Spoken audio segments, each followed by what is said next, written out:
dalam kehidupanku. Berserah di dalam kekuatanmu,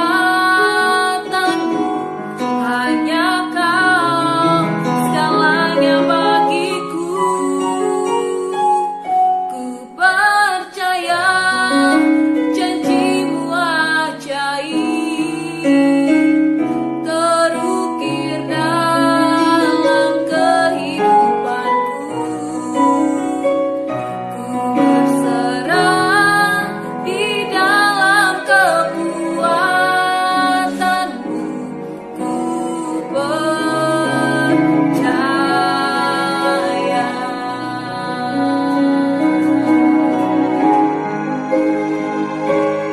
Percaya janji-Mu ajaib, terukir dalam kehidupanku.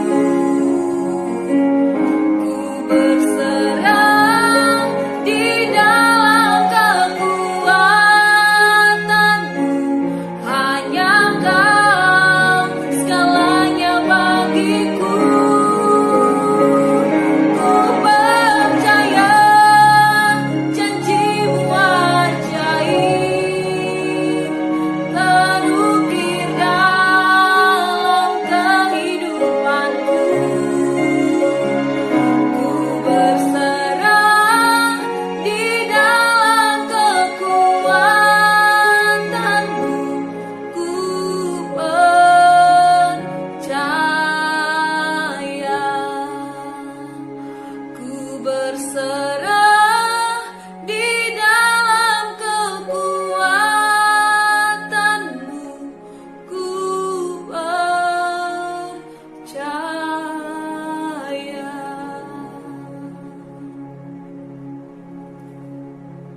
Kami berserah di dalam kekuatan Tuhan.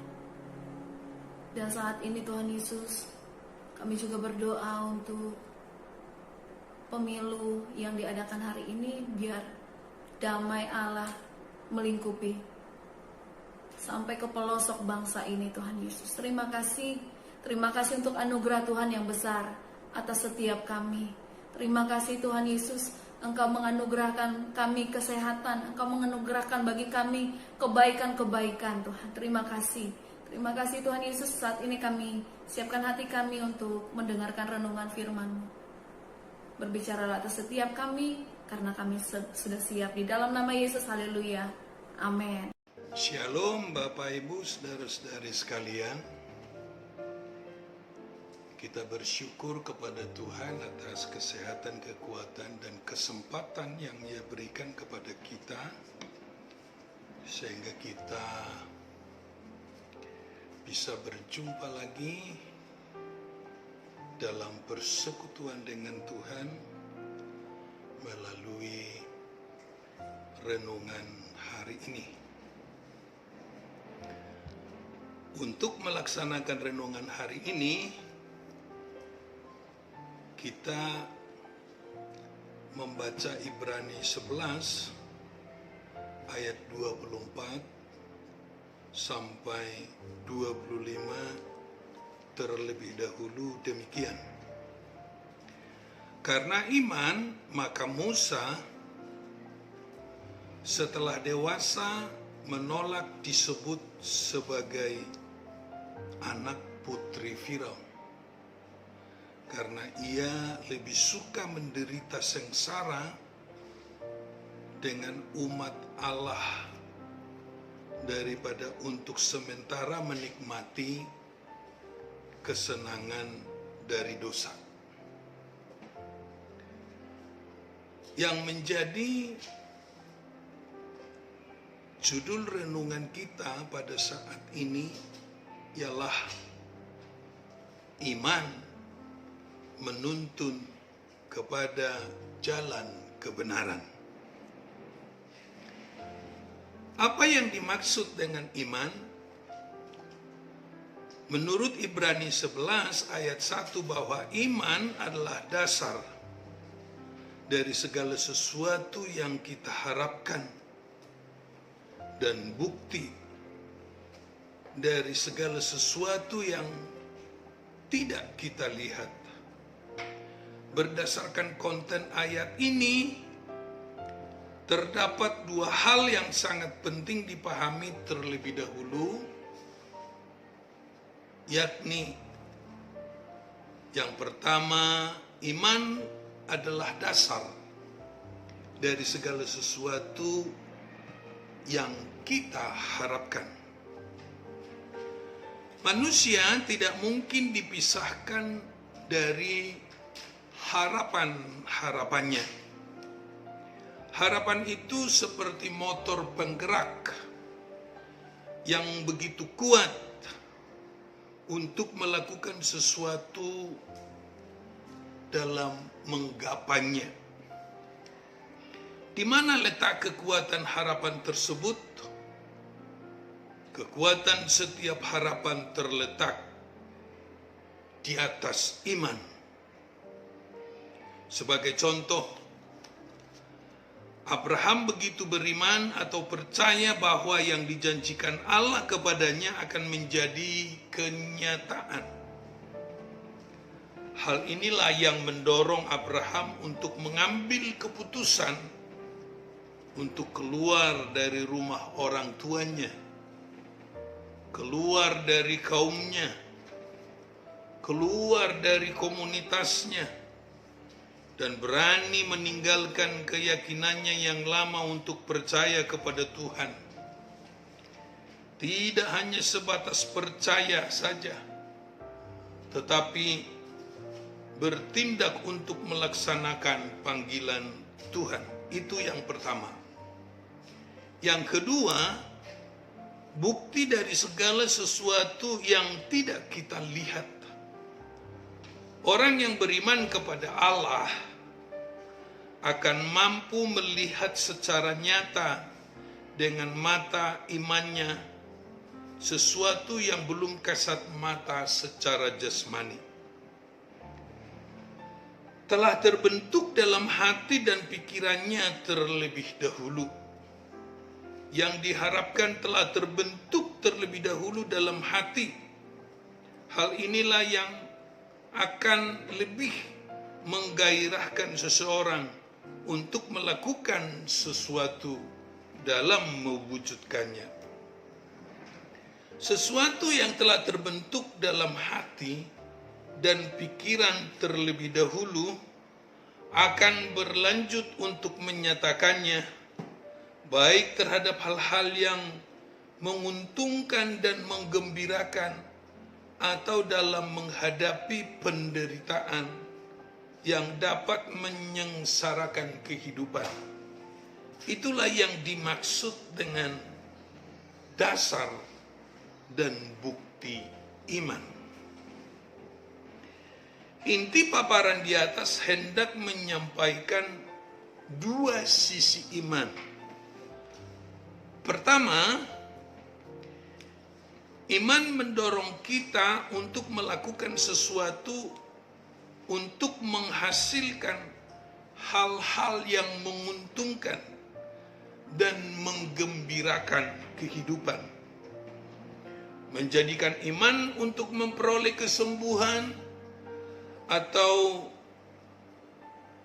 kegembiraan atau berkat atau sesuatu yang menyenangkan dan atau sesuatu yang membahagiakan kehidupan. Apakah hal ini salah?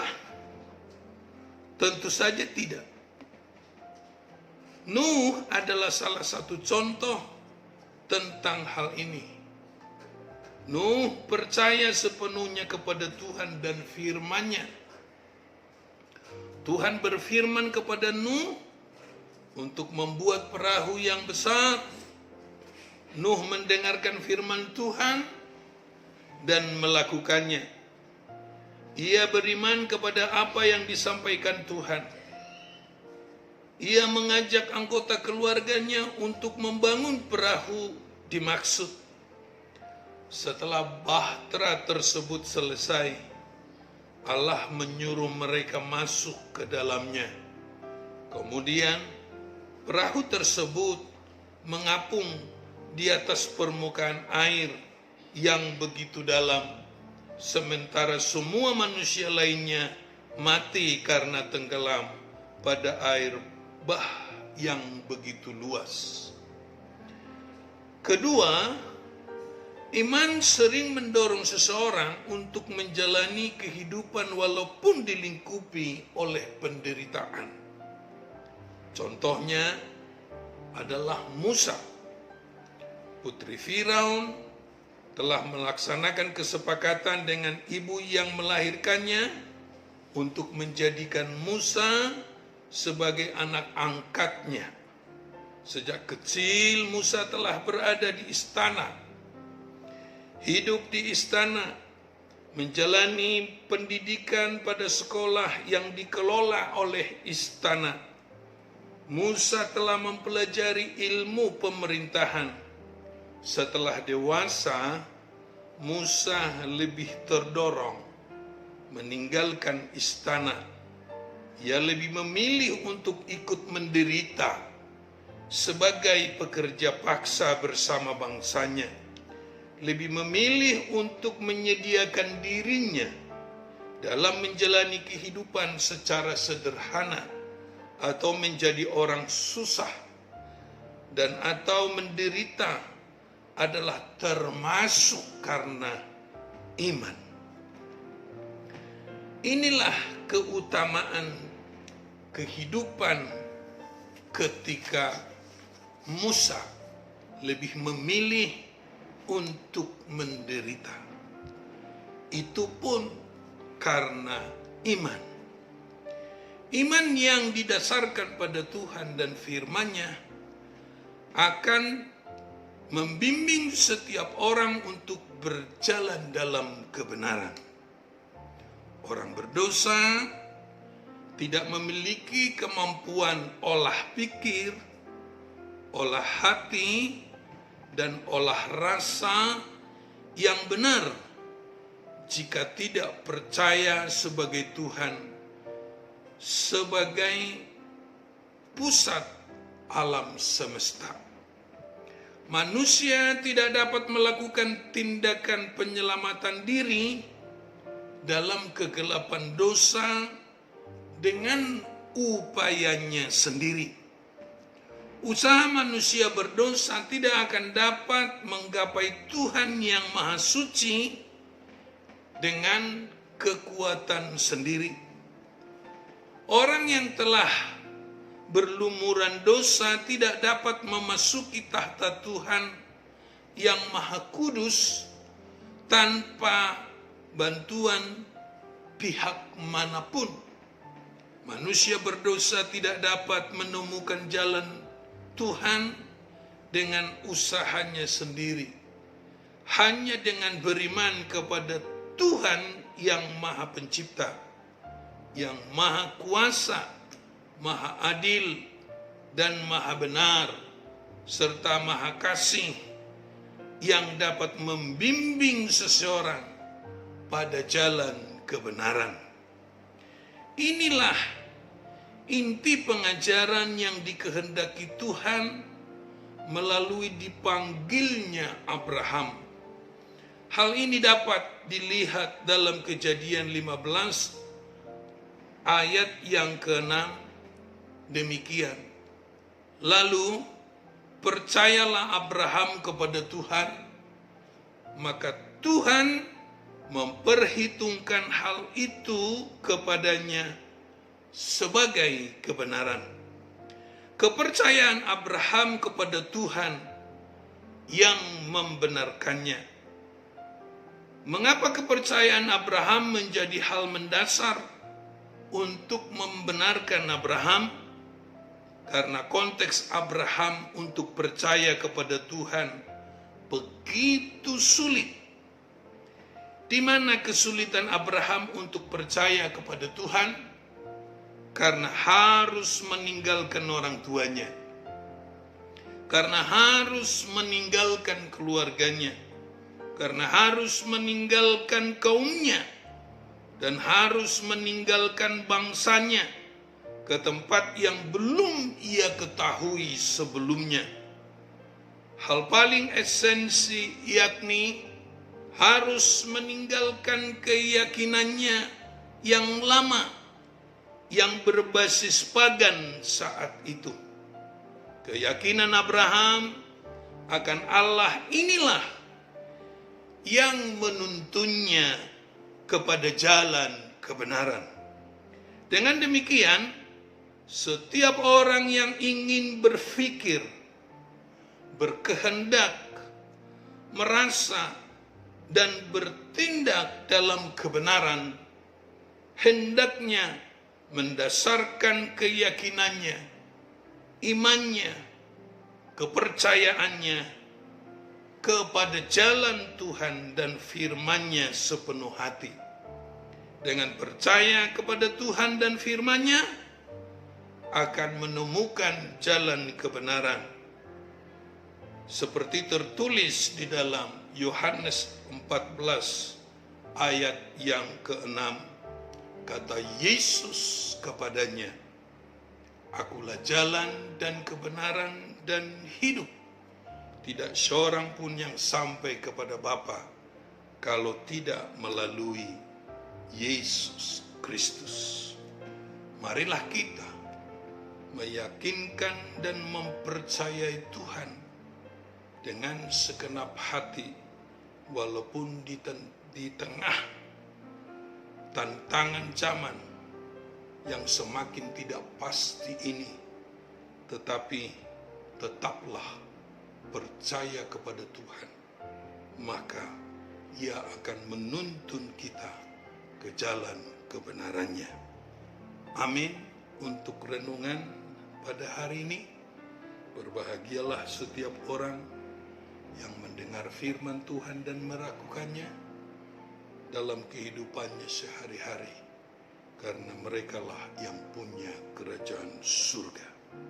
Kiranya Tuhan memberkati kita sekalian. Untuk menutup renungan kita saat ini, mari kita berdoa. Terima kasih Tuhan atas berkat-Mu dalam kehidupan kami, khususnya karunia keselamatan yang telah anugerahkan kepada setiap orang yang percaya kepada-Mu. Manusia membutuhkan keselamatan, tetapi manusia tidak dapat mengerjakannya kecuali dengan kasih karunia Tuhan. Oleh karena itu, hamba-Mu berdoa untuk setiap pemirsa atau pendengar renungan ini dimanapun mereka berada. Kiranya Tuhan memimpin mereka, menolong mereka, memberkati mereka. Yang masih ragu-ragu akan jalan dan kebenaran Tuhan, kami mohon yakinkanlah mereka. Yang masih bergumul dalam berbagai hal, kiranya Tuhan mewujud nyatakan berkat-Mu atas hidup mereka. Yang sakit oleh karena bilur-bilur-Mu mereka disembuhkan. Yang mengharapkan pengabulan akan doa, kiranya Tuhan mewujudkannya dengan kebaikan dan panjang sabar-Mu. Terima kasih. Kami serahkan pekerjaan kami hari ini, yang akan kami kerjakan maupun yang telah kami kerjakan, ke dalam tangan kuasa Tuhan. Kiranya segala sesuatu berkenan di hati Tuhan, menjadi kemuliaan Tuhan, dan menjadi berkat untuk kami sekalian. Terpujilah nama Tuhan yang menuntun kami kepada jalan kebenaran, oleh karena Tuhan meyakinkan kami percaya kepada Tuhan. Dalam nama Yesus, kami serahkan semuanya dan kami percaya Tuhan telah mendengarkannya. Amin.